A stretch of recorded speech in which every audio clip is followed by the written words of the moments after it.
By 1970, capitalists in the United States begin to realize we have accommodated our working class.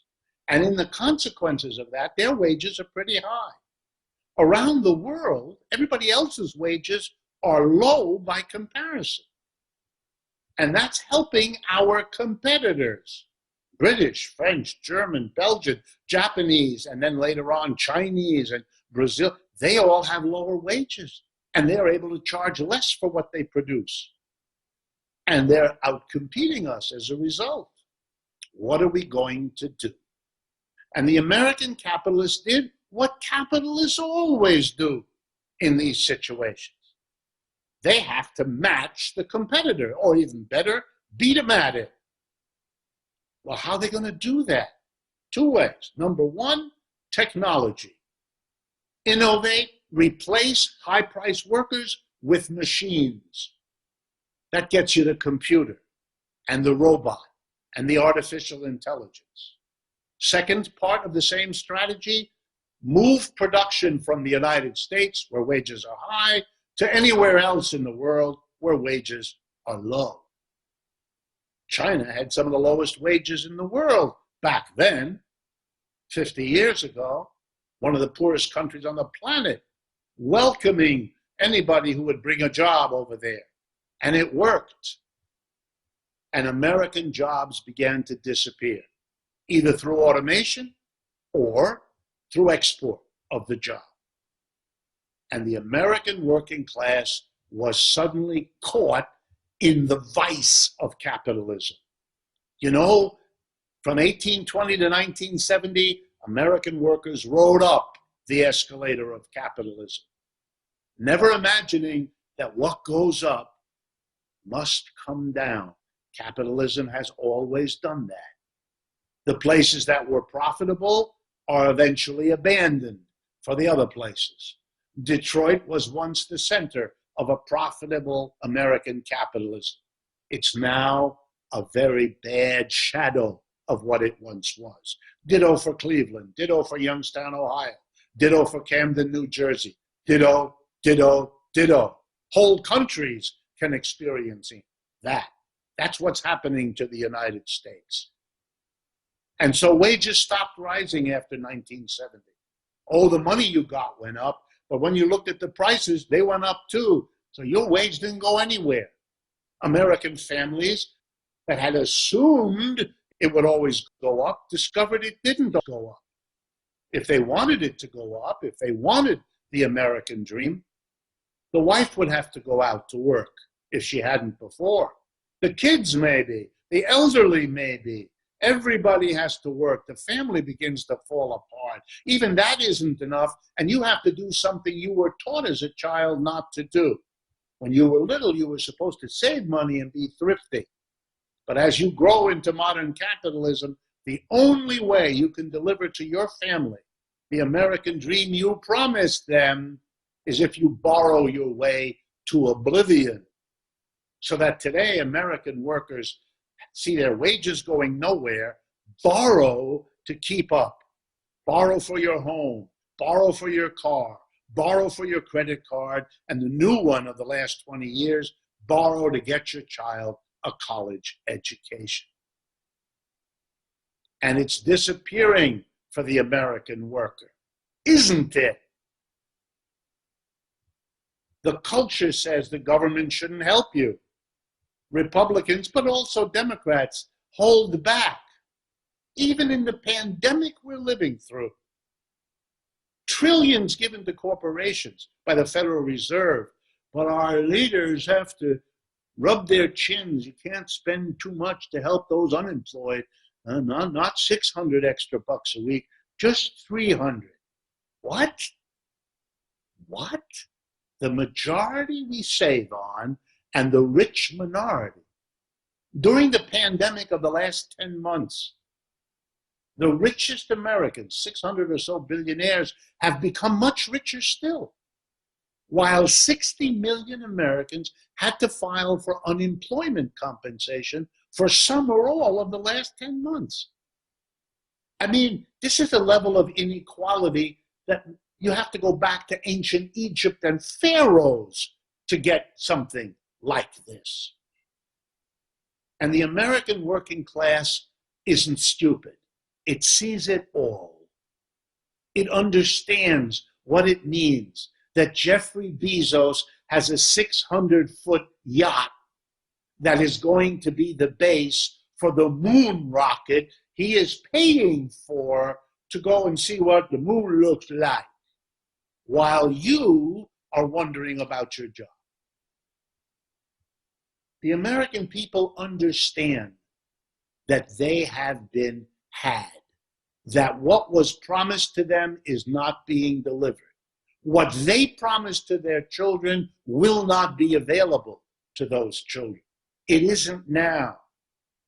And there's no prospect of that coming back. They understand that the monopoly in our politics, two parties that keep everybody out. This is a country that prides itself on not allowing monopolies in business, but allows those two parties to monopolize. And they do. And they're very rich, and they're paid for by the donors who are the big capitalists, as they always were. And so people understand they're not our politicians. These are not people who really work for us. They work for them, those that are getting richer while we aren't. And of course it makes people bitter and angry. Now, in their bitterness and anger, could they go left? Could they go right? Yeah, they could go either direction. But the left was destroyed after World War II. It hasn't been in the public discussions. It's not allowed in the university 99% of the time. It doesn't show up on television or in the newspapers. Meanwhile, the right wing, all over the place. So of course, an angry working class, deceived, betrayed by the end of what they thought was built in, by a capitalism that has abandoned them for machines and other countries and could care less. They don't know where to turn. So when a politician sees that, an opportunistic politician, then it'll be tempting to ride that wave, to talk about that anger, to validate that anger, to say that all the other politicians are awful. I'm the only one. All the other forces in society are betraying you. I can and I will save you. And you might as well try me. I'm at least saying what you feel. The others pretend that there's no such feeling that has any validity at all. So yes, they voted for Mr. Trump in 2016. And no surprise either. Think about it. It's only surprising it didn't happen before. But now let's look at what did happen in these 4 years. What did Mr. Trump do? And the answer is sad. Just like the spectacle of those folks rampaging in the Capitol and not knowing what to do when they got in there is fundamentally, in my view, sad. Not just outrageous, but also sad. Here's what Mr. Trump did. 3 things. Number 1, he showed that he was a Republican, just like all the others. His first great act was the December 2017 tax cut for corporations and the rich. An immense tax cut. Let me drive home the remarkableness of that. Number 1, it came at the end of a 40-year period during which income was lost by the middle and the bottom and redistributed to the top. Corporations had a better run between 1970 and 2017 than they had ever had in a comparable period of time in American history. The stock market rose like a rocket in the 80s and 90s and into the first part of this century. The last thing the wealthy and the corporations needed was a tax cut. They had been doing spectacularly. It was the mass of people whose wages hadn't gone up. It was the mass of people that were falling behind. They needed massive help they didn't get. The people who got massive help were the ones who didn't need it. Extraordinary. He gave the corporations a tax cut worth billions and billions. The second thing he did was to deregulate everything. That's basically what his cabinet appointments were there for. You're the head of education, you're the head of transportation, you're the head of Homeland Security, whatever it is, dismantle this government, free up enterprises to do all the things that regulations had stopped them from doing. A wonderful gift to business. Tax cut, deregulation. I told you there were three things. What was the third thing? The third thing was the follow-up of the first two. Because you were helping the people who didn't need it, and because you were not helping the people who did, whatever you said, you weren't changing their situation in a fundamental way. If you got people jobs, they were jobs at the low end of the pay scale. Yeah, better than no job at all, but no fundamental change in their inability to get that American dream that they had been told would be available to them if they worked hard. So you had a lot of anger building up.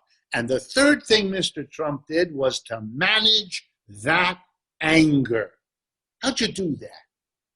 Political theater with some real ugly components. First, you deflected the anger of people at a system that had betrayed them. You deflected it onto poor Central American immigrants and their sad children. You spoke of an invasion. You spoke about them as if they were insects carrying a disease. You ignored their families. You ignored their minimum human needs. You conveniently forgot this is a country made up of immigrants. Unspeakable fascistic mentalities. And you also deflected anger onto others who were, like the immigrants, foreigners. Always the sign of a cheap politician. Scapegoat the foreigner, the one who doesn't vote in your election, the one you can demonize at virtually no cost. So he demonized Mexico and Canada for cheating us. Then he demonized the Chinese for everything he could think of. Then he demonized the Europeans. They were also cheating us. This image of the United States as the victim of everybody else not playing fair, that's exactly what the working class felt. He could identify. You're being cheated, you American, like us or the Chinese are doing this. Brilliant. Give to the rich real wealth. Give to the poor scapegoats to hate. And treat them like they weren't quite human. Bitter. He did that. And that's why he was allowed to be the president and allowed to stay in the president's position. The corporations loved it. He delivered a better tax cut than previous Republicans had been able to do. Yeah, it was a little bit uncomfortable the way he treated those immigrants. But the big businesses were easily persuaded that deregulation plus tax cuts makes it all right. And so it was throughout the first 2, maybe even 3 years. But then the slow percolation of bitterness that wasn't going to the right. People who really suffered over the last 10, 20 years, even more. African Americans who lost the only property and wealth they had accumulated, their homes, in record numbers. after 2008. Young people who were not discovering the jobs that they had borrowed money to go through college to get. And even if they got the few jobs, the income would never allow them to pay the debts back, let alone live a life. The young, the non-white, the victims began to discover the critics of capitalism and vice versa. And there begins to be that bubbling up of something on the left. I'm part of that. You are part of that. That's why we're talking to each other. And that made a problem.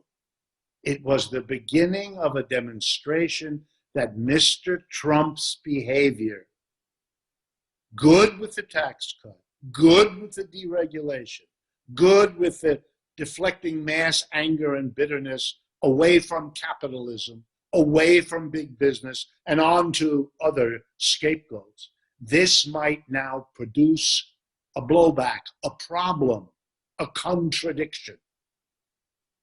The first inkling of it had happened before Trump was called Occupy Wall Street.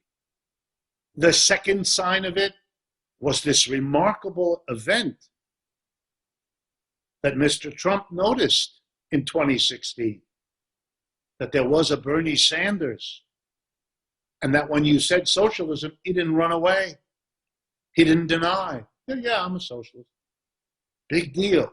And it turned out, and it showed that even more in 2020, that millions and millions of Americans were angry enough about what they could see and feel and experience about capitalism that socialism looked pretty interesting, worth an investigation, not to be dismissed out of hand. Uh-oh. To the American business community, this meant, we may be coming to the end of our use for Mr. Trump. He may have outlived his usefulness. After all, we have gotten from him the tax cut we want, the deregulation we want, the scapegoating we benefit from. And maybe now, if he's beginning to produce a backlash, we had better shift sides, be friendly to the backlash, so when the Democrats come in to replace Mr. Trump, we will be their friends, and we will get from them maybe not all we got from Mr. Trump, but most of it. And he won't be able, or we will persuade him not, to undo much of what Mr. Trump did, just enough to keep his own people happy. And by the way, if Mr. Biden can't keep the lid on the situation, we will go right back to Trump #2 if we need to. Because after all, that's what we did when we brought him in and when we let him stay there. That's where the United States is. And the frustration that you saw on January 6th has been building for 40 years. It's a frustration of people who know their situation is being sold down the river. There are no good jobs for them. There is no recovery for them. They're bitter and angry. That's why they do the kinds of irrational things that overly bitter and angry people do. They've been told so many things that didn't turn out right, that turned out to be ways for someone to make more money, that when the government says, come put a mask on, they've had it. It's that last straw. They won't do it. It's exactly the same as saying, I've had it with the government telling me what to do.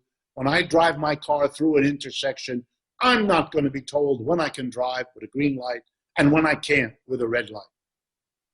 The effort to explain to them that's the only way we're all going to get through intersections alive, it's not that they don't understand it. Of course they do. They always have.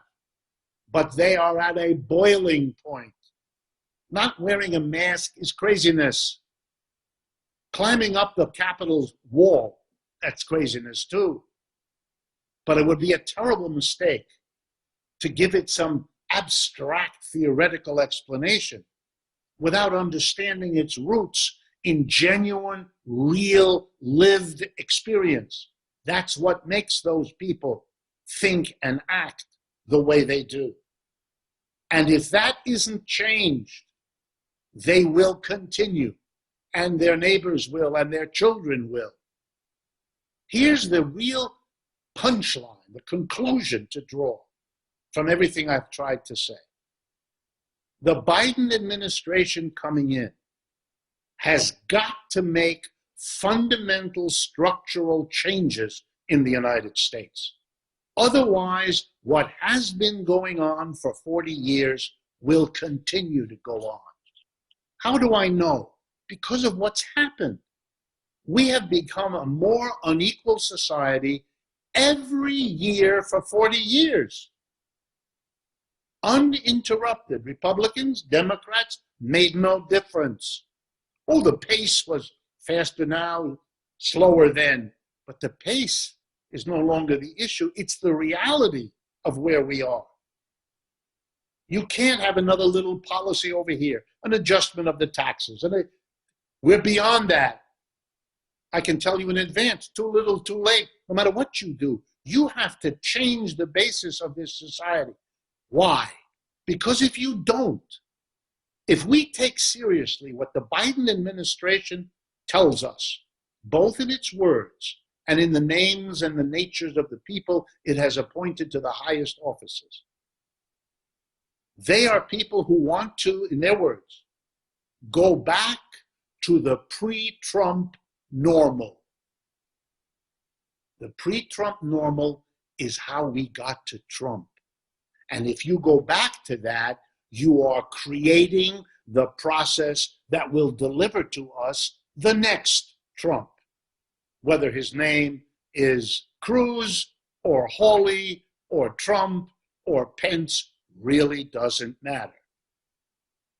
You can't do that. That's a policy that makes no sense. But when I say basic changes, here's what I mean. You've got to do something now to alter and end the absurd and obscene inequality in this society. That's not going to be done by marginal tax rate changes or giving everybody $2,000 or any of that. You have to change the system. We now have a system in which the distribution of wealth and income is determined by the employers. They're the ones who dispose of the discretionary money in this society, the profits. They pay their workers as little as they can get away with. They accumulate the profits, and then they distribute the profits to the shareholders as dividends, to the top executives as pay packages. You know the story. As long as we allow a rich minority to decide how to distribute the discretionary wealth, they will end up and continue to do what they've been doing, which is giving it to themselves. And if you want a different distribution, you've got to make a different distributional system. Here's how you do it.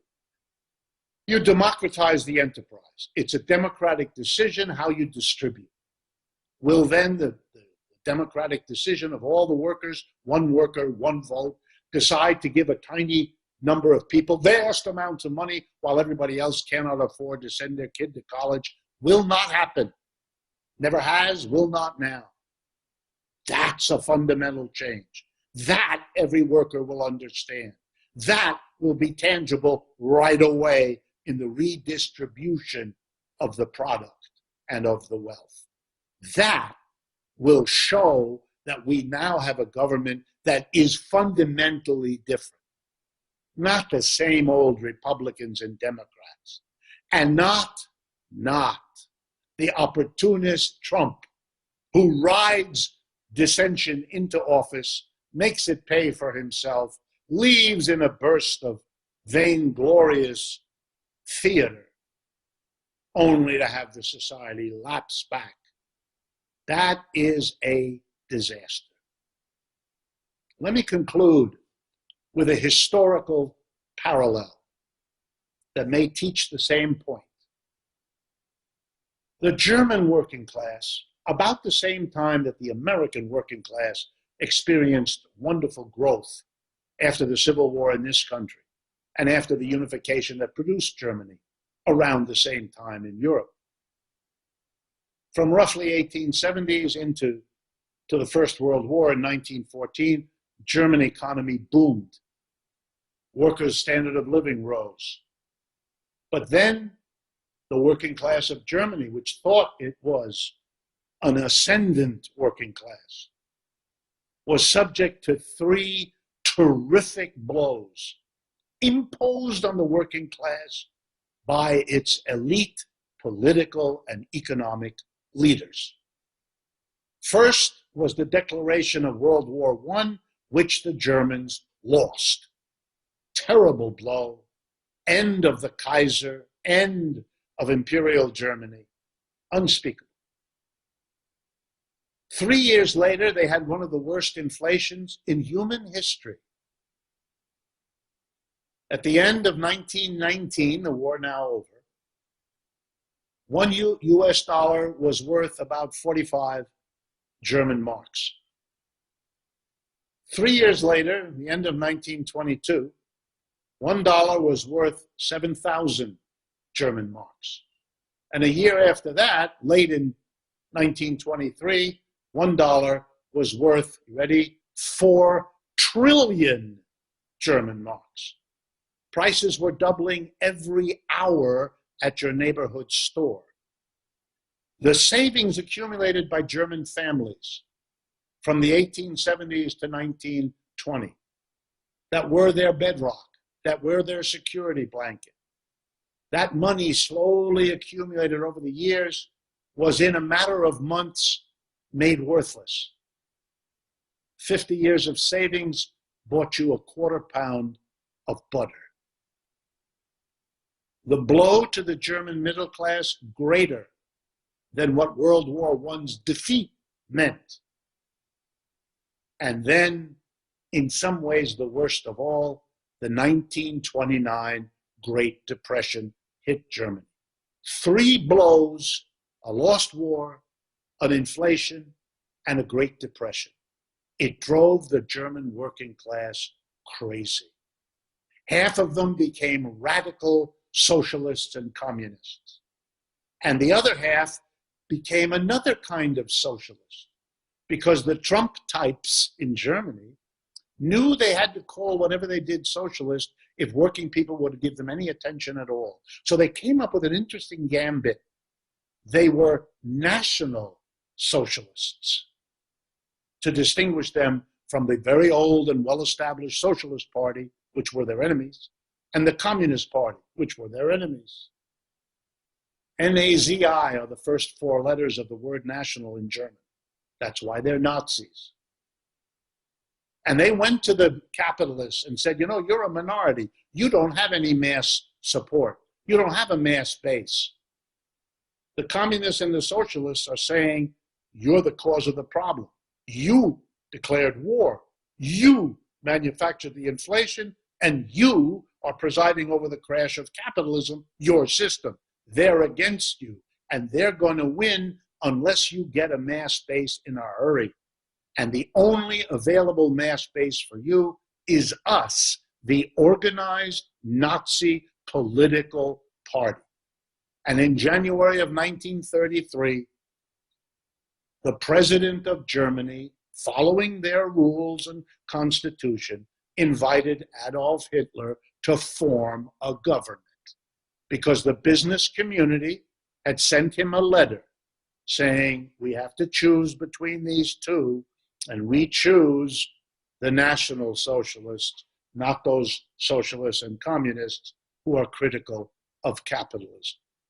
And that brought in Mr. Hitler, who proceeded to destroy the socialists, the communists, and the unions, literally and figuratively.